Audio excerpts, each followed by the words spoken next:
Australians drink Foster's beer because this Nobody drinks Foster's beer. How's it going, guys? Welcome back to the channel. So apparently, I've been lied to about Australia, which actually not directly. I don't even know. But this video is 10 lies Americans are told about Australia. And the channel is kinda Australian. Links down below for that, so you can go hit like on the original video and all that good stuff. And I'm trying to think of like lies that I was told about Australia. I don't know. I can't think of any. The description on this video says, as an American, there were so many myths about lies about Australia that I really believed. Kind of a weird wording there, right?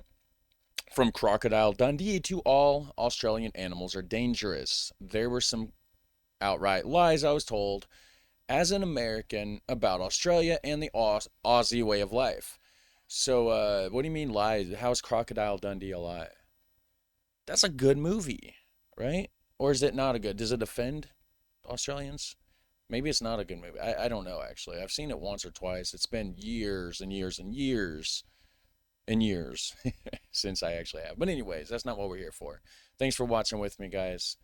Like and subscribe to all that good stuff. G'day guys, welcome back to the channel. G'day. My name's Caitlin and I'm an American living in beautiful Sydney, Australia. Before moving over to Australia, there were definitely some myths about Australia that as an American I believed were true. And there are some flat out lies that I've been told by Aussies and just lies that Americans actually believe about Australia. Now, some of these are just Aussies having a little bit of fun and poking a bit of fun at Americans who really don't know anything about Australia. And some of this is definitely from the media, from cartoons that we've seen. Here are 10 lies that Americans have been told about Australia.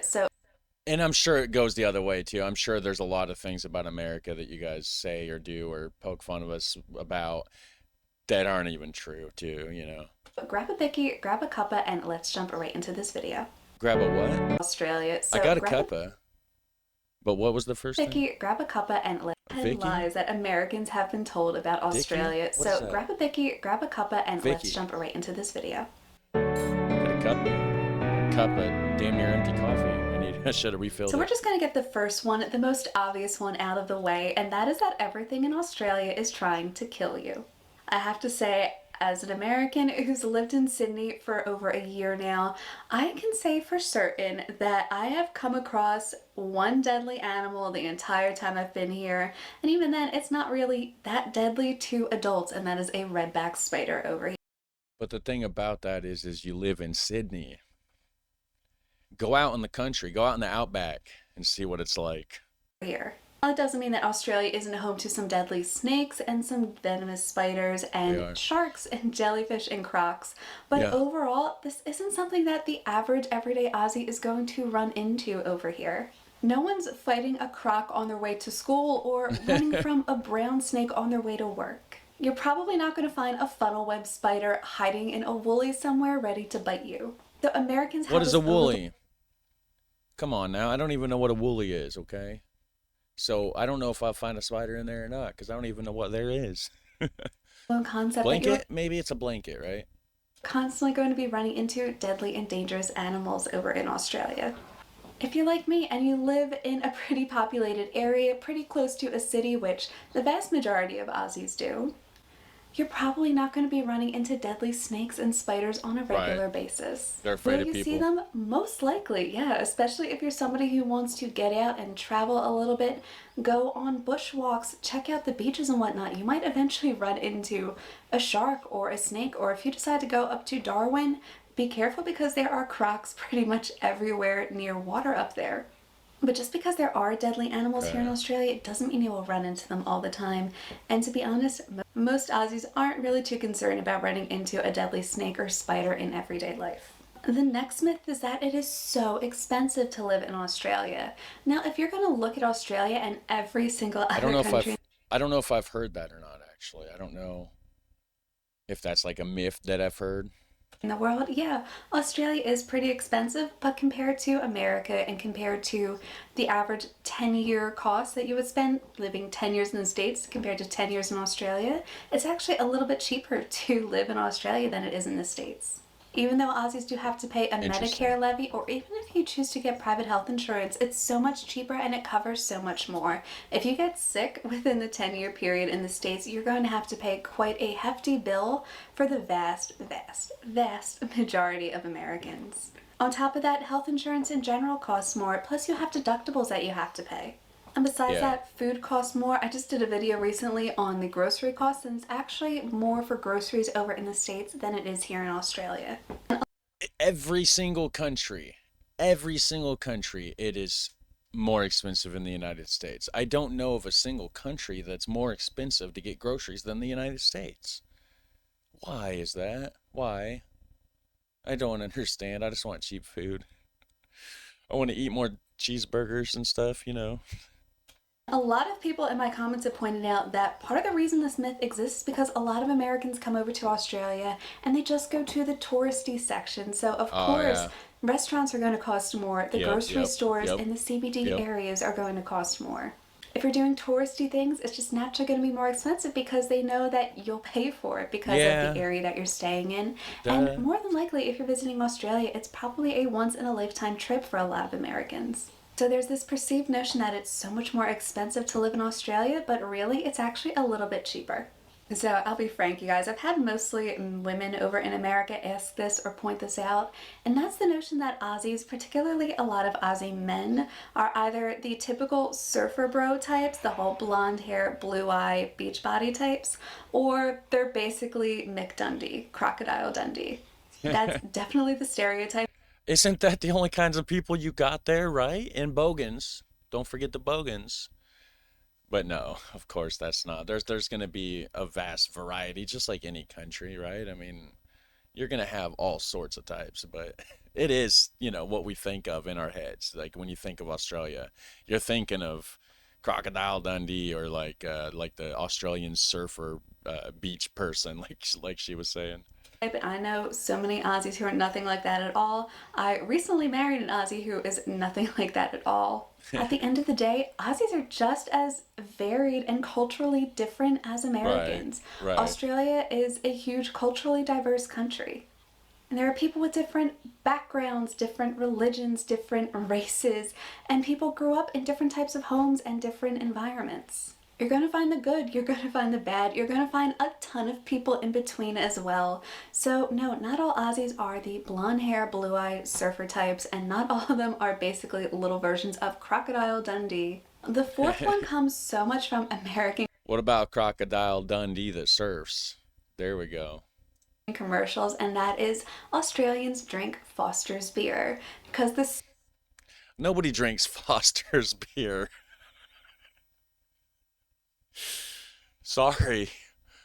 Never in my life have I seen anybody drink Foster's beer. I've seen it for sale, and in my head, I've wondered, because nobody buys it. And it's in these giant cans, too, abnormally large cans.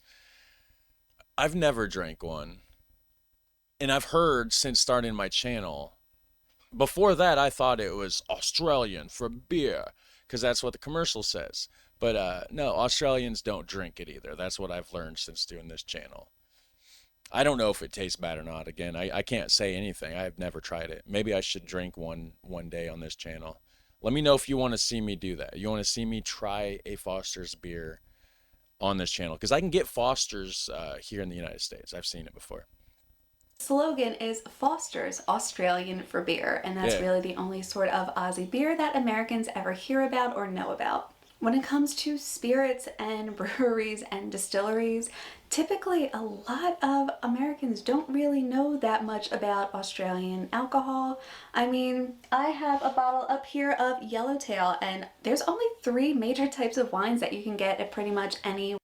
I've seen Yellowtail wine, but the thing is with Americans is they're the beer here sucks, okay? It's on a worldwide scale, American beer is garbage. That's just almost a fact. It's pretty much a fact, okay? We can all agree on that. Of course, you got your diehard American beer drinkers that's like, "Oh, no." But no, once you start drinking beer from other countries, American beer, it's like they took one beer style. That's it. They all replicated like the same style. Some are better than others. I like PBR, which is Pabst Blue Ribbon. It's pretty good. I like Coors, not Coors Light, full body Coors. It's got a good flavor to it, stuff like that. Cannot stand Budweiser. It's disgusting. Aftertaste is just bitter and just I don't know. I don't understand how people drink it. It's just, but they're all the same style of beer. Now in the world, you have so many, and you can get different styles of beer here too. Not saying that you can't. It's just what's mostly common is just the same style of beer, and it's just no. I want a good Belgian ale. Sorry, Australia. I don't know anything about your beer, but you know what? Belgian ale, I know about that, and I know it's better than American beer, and I know America beer sucks. I do know this. Wine and spirit store over in the States. And I call them wine and spirit stores because that's what they were called in Pennsylvania, where I was from. But you basically just get Yellowtail, 19 Crimes, and Fisheye. You're not going to get a huge variety of Australian alcohol, and that includes beer and wine as well. So a lot of Americans think that Aussies drink Foster's, and ironically, even though Foster's was invented in Melbourne, it was actually invented by two Irish American brothers who came over. So technically Uh, it's a beer that's made by Americans, even though it was made in Australia. But if you're coming to Australia, don't go to a pub and ask for a Foster's. If you're not sure, hell, ask the bartender. They can probably give you some great recommendations as to what to drink. But please don't waste your money, don't waste your time on Foster's beer here. If you really want that's why Foster sucks. An Irish American dude came over there and made it. That's why it sucks because it's practically just shitty American beer made in Australia. That's great. to try some classic beers, and I'm talking like old school beers, go for a VB, go for a 4X's or a 2E's. I've even heard Cascade is really, I've seen 4X before. I've seen the VB before. Never heard of the other ones. really good. There are so many other beers you can have besides Foster's. Number 5 is that Outback Steakhouse is basically Aussie food. It's not I've ate there. whatsoever. Do Aussies love steak and barbecues? Yes, absolutely. I know so many Aussies who love steak, who love meat, who love to barbecue, who love to grill, as we also call it over in the States. But to Yeah, be grill. honest, things like the bloomin' onion really isn't a super traditional, popular dish over here in Australia. They're You're not going to good. find meat pies on any Outback Steakhouse menu, but that's one of the most iconic and classic Aussie foods without it Meat being a pies. brand of food like Shapes or Vegemite or Tim Tams. They might have like brownie sundaes and cheesecake, that generic sort of American dessert stuff on their menu, but a lot of Aussies over here, when it comes to desserts, they think of things like pavlova and rum balls if it's Christmas, and Christmas puddings and whatnot. That's more the traditional What is that? I've heard of Christmas pudding. I don't know what those other two things are. Rum balls? Does that have rum in it? Like, that sounds good. That sounds like a good Christmas. Aussie dessert than you will really find in any Outback Steakhouse menu. So no, Outback Steakhouse is not Aussie cuisine whatsoever. In fact, Outback Steakhouse was founded in Florida. It's very, very gimmicky, and to be honest, really has nothing to do with Australia other than the fact that they have steak on their menu. Number Oh, 6 is that Aussies live in the outback. The vast no. majority of I know Aussies that. It's actually not live true. along the coast. Yeah. Over 90% of Australians' land is considered uninhabitable, and the vast majority of that land is considered the outback. The outback is dry and barren and inhospitable. It's Yep. not a place where you can grow food. Water is pretty And that's the part of Australia that people refer to when they think of Australia, is the outback. And like, oh, it's just a bunch of deadly animals. It's just a hot desert. Right. That's why nobody lives there. People are smart. They're like, oh, yeah, this place sucks. Let's not live here. Let's go somewhere else. So they went to the coast where it was nice. scarce. So over 85% of Australia's population lives along the coast. Yeah. And typically that's within a 1 to 2 hour drive of a beach, of a huge body of water. You're really not going to find that many Aussies that live in the outback. You might find a couple towns. I think the biggest town that's like within the outback area is probably Alice Springs. But really, you're not going to find a lot of Aussies who live in the outback. The vast majority of Aussies don't live in the outback. I think I looked it up online one time, and I think it would take me like 10 or 11 hours to drive to the ocean, like the closest point to the ocean to me. was like 10, 11 hour drive or something. Like I am in the middle of the country, guys.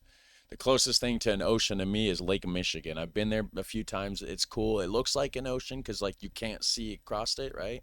It just looks like it just goes on and on and on and on forever. Obviously, the waves aren't going to be anything like ocean waves. So, but This next myth is that it is hot all year round in Australia, not and true. I was guilty of this. I really did believe that Australia was a But, typically constantly hot. but it doesn't get cold like it does here. Northern Indiana, we get the hottest of the hot and we get the coldest of the cold. And when we get the coldest of the cold, I'm telling you, it gets cold, cold, cold, cold, cold.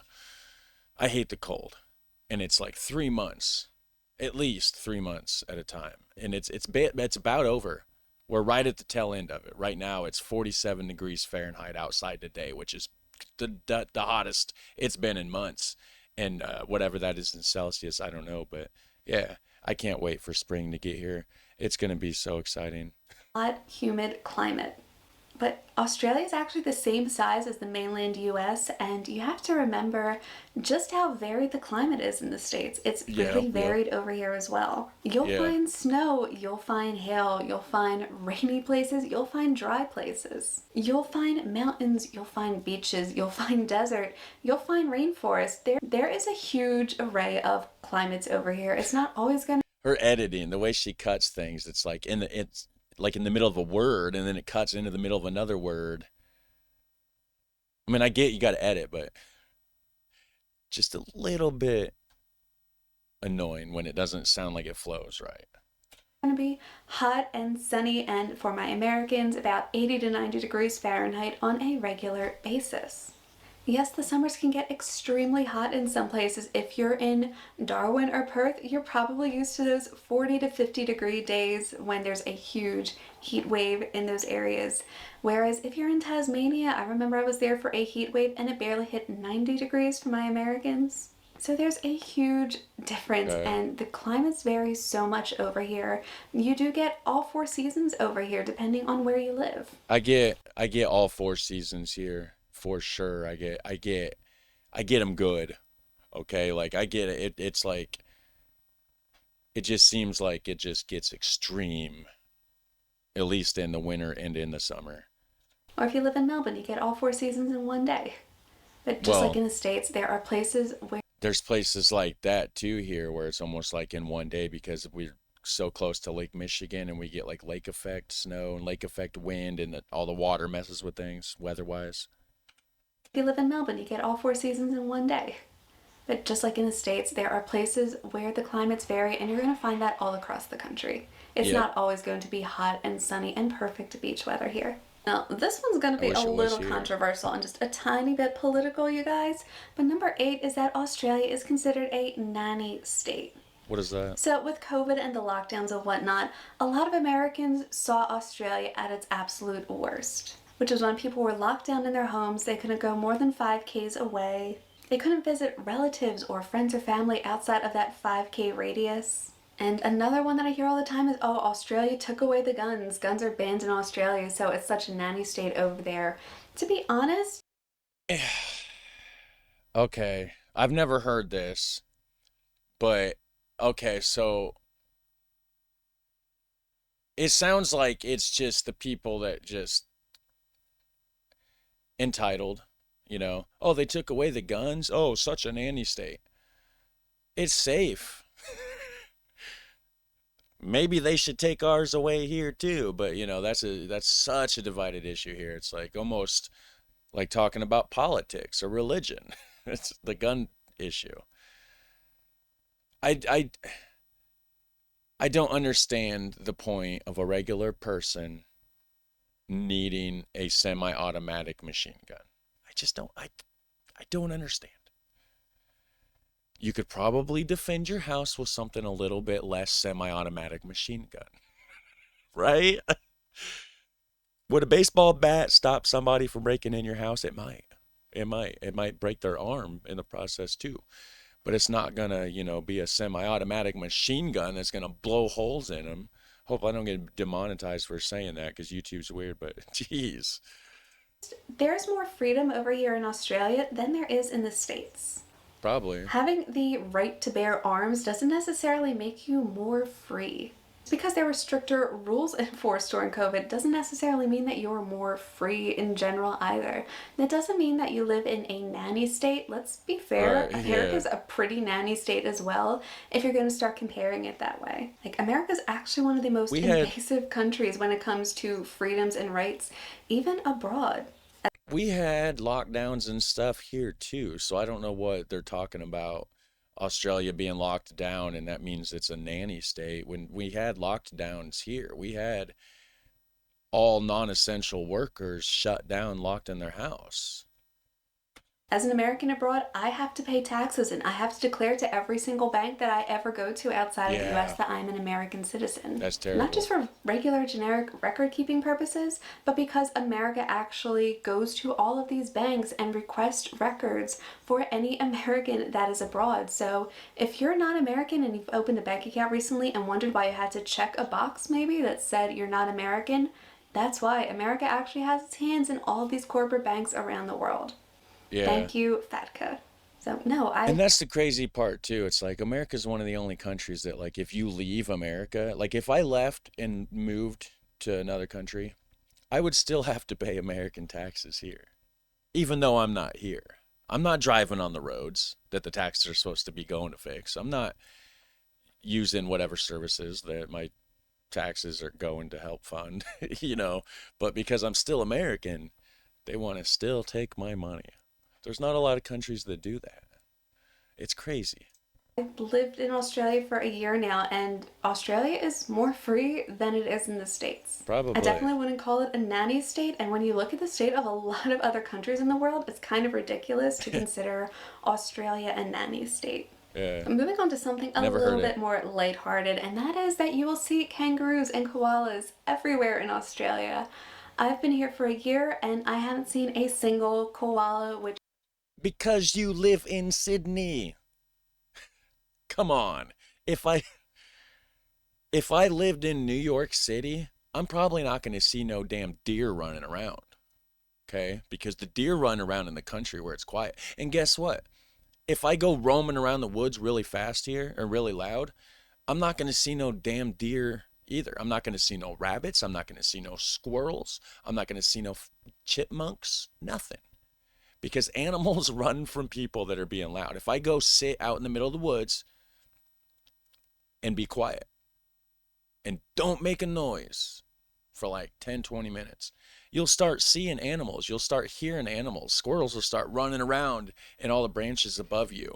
And it's super cool actually. If you never done that, go sit in the middle of the woods and just shut your mouth. Don't make a sound for like 20 minutes and see how many animals you start seeing. It's super cool. But anyways, you're not seeing no wild animals running around in Sydney or any other big city anywhere. That is common sense, isn't it? Australia. I've been here for a year and I haven't seen a single koala, which is Right. actually kind of sad and upsetting because I do really want to see a Go koala to in the the wild at some point. then go to I the don't really know wild. where to Then go to the wild. You're not in the wild, you're in the city.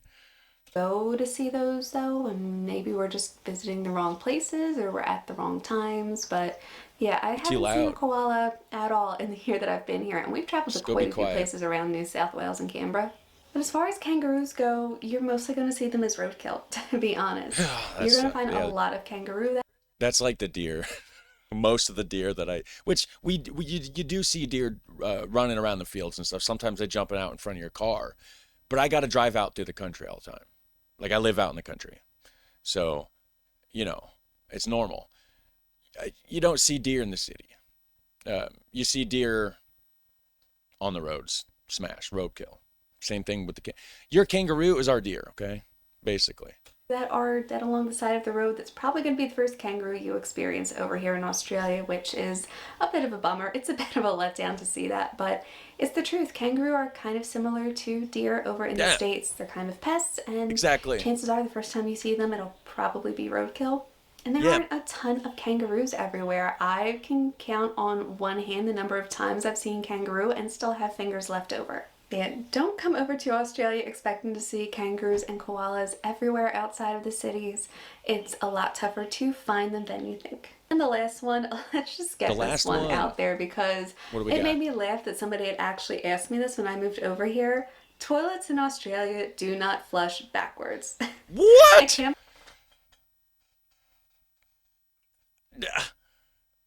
Okay, this is a lie. I forgot about this. Everybody always told me that in the northern hemisphere toilet spins one way, and in the southern hemisphere it spins another way or something. I guess I was lied to. Okay, they got me. So your toilets are the same as mine. I believe that's something that people are still asking, even though it's been years and years since The Simpsons came out with that episode about Australia. The But no, the toilet. Simpsons lied to me. I don't know if that's where I first heard it or if I heard it through, just heard it through the grapevine or whatever you want to say. But Toilets in Australia do not flush backwards. In fact, it entirely depends on the mechanisms that are within your toilet, so they can flush either way. In the States, they can flush either way here. That is definitely something that The Simpsons made up and is not true. So damn that's it. it for this video, you guys. 10 lies that Americans have been told about Australia. Were you expecting these? Were there any that surprised you? Let me know in the I comments mean, down below, you guys. If you could, please hit the like and subscribe button, especially the like button, because apparently so the thing is some of this I feel like is just common sense. It just is, the whole like I'm gonna see a kangaroo and a koala. That's just Americans being stupid, thinking that, right? Um, and of course people are going to be different, right? So everybody's not going to look like Crocodile Dundee and stuff, that's kind of a common sense thing as well. Some of them, aren't like that. Like some of them are legitimate, like the toilet flushing thing. Um, Everything trying to kill you, I guess, the wild animals. But again, if people are in the city, you're probably safe. I mean, that's just generally how it goes anywhere. For the most part, not everywhere, of course. There's cities in like India that are overrun with like monkeys and stuff that like really, really like attack people and cause some damage. But anyways, enough rambling on. Hit like and subscribe and have a super fun, awesome day. And I'll catch you in the next one. Take care. Bye.